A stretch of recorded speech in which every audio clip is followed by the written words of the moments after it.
It's Boxing Day in the Vendée Globe, the skipper's 46th day at sea. And this update's a little bit later than usual because we also had the start of the Rolex Sydney Hobart Yacht Race.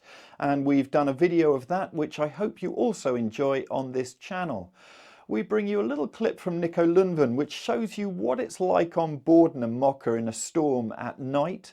And then Andy Robertson talks to both Paul Meilhat on biotherm and also Damien Seguin on Groupe Apicil.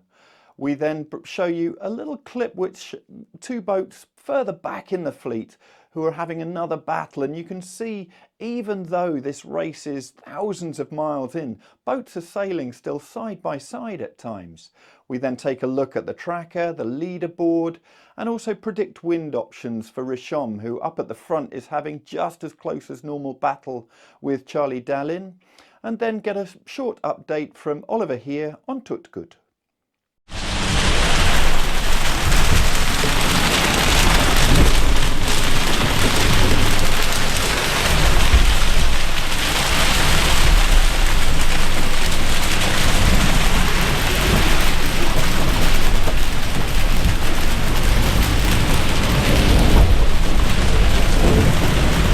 Hey Paul, how are you?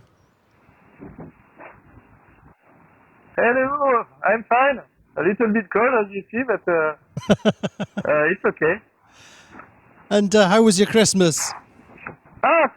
Christmas was nice. Yeah, I had many presents from friends and family.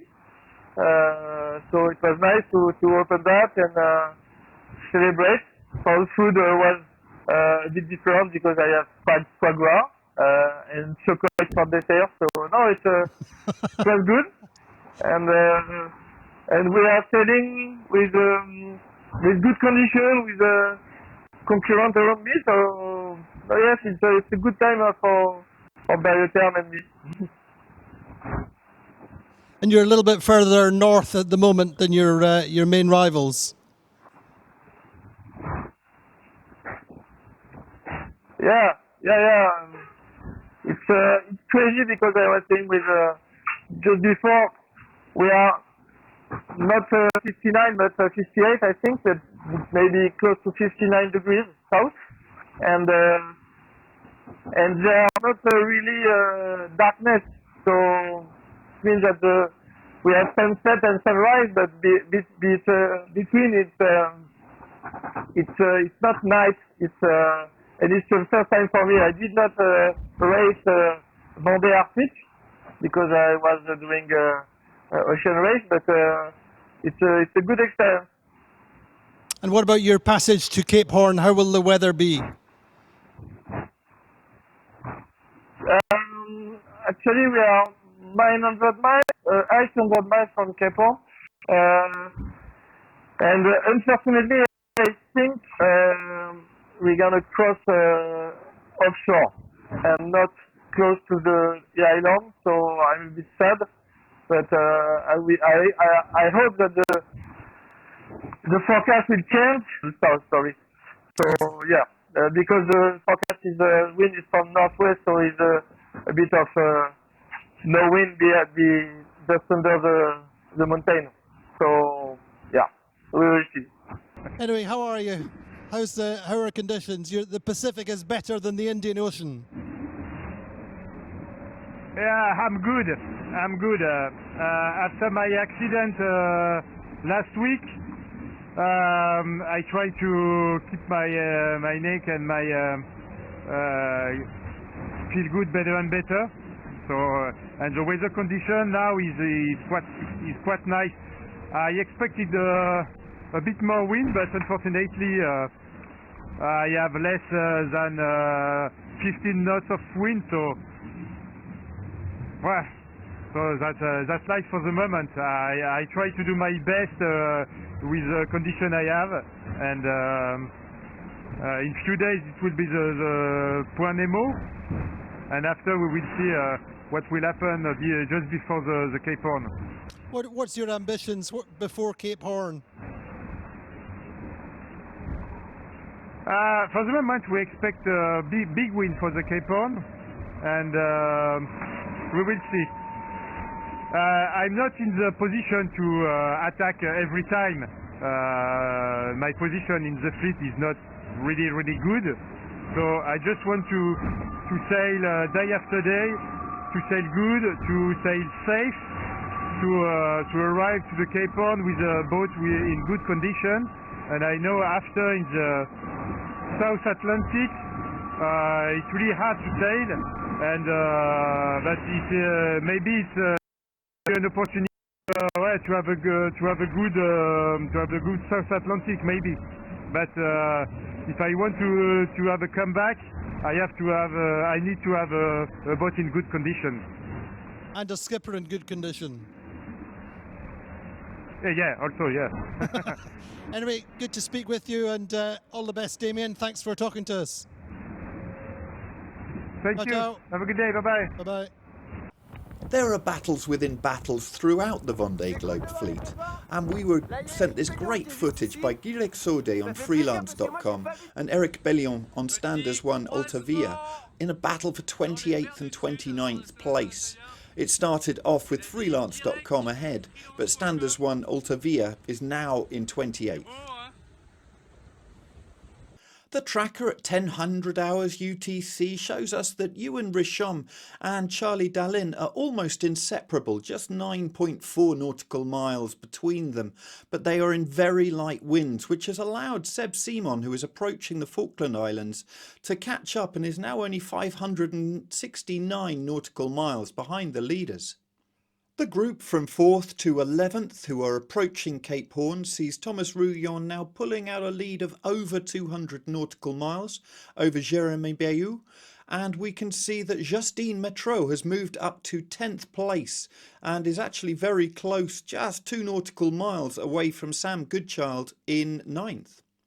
Approaching Point Nemo, we can see Clarice Kramer and Sam Davies still side by side.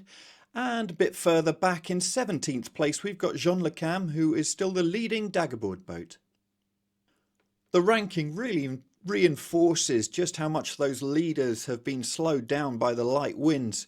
Yoann Richomme just 5.3 knot average over the last 24 hours, which has allowed both Charlie Dalin to catch up and also Seb Simon, who's making over 10 knots, so double the speed over the last 24 hours.